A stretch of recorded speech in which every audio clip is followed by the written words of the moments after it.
اسمع ابن عمي، هادو باغيين يديروا الرادار تاع الدراجة النارية.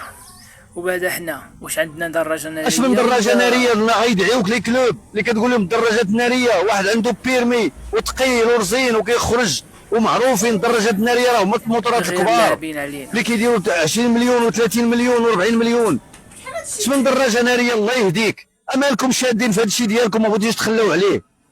راه ما تصوروا والو معنا، حنا ديروا معنا الضد، حنا الناس ديال الجمعيات المهتمه بالسلامه الطرقيه. الله يهديكم، راه الاسماء تتلعب دور مهم.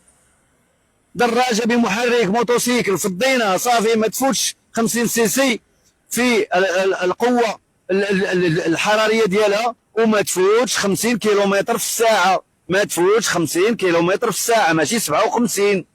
راه حنا كندويو على التقني. لذلك ارتأوا بعد الضغط ديال هذا الرقم، هما ما كيتسوقوش لينا. الضغط ديال الرقم اللي كيخلع، اللي خصهم من المفروض انهم يقدمون امام المحاكم لما بدلوه من اموال ومن ملايير على التوعيه وعلى شراء الرادارات اللي بقاو يشريو تشراو طاروا الزبل. بقاو يشريو في الرادارات تجابوا طاروا الزبل. راه بحال البركاسه. تا هي بقات في الرادارات. راه التوعيه، راه الوعي، راه الكلمه اللي خصها تكون مسموعه من المواطنين. راه ماشي تبقى تشري لي انا في الرادارات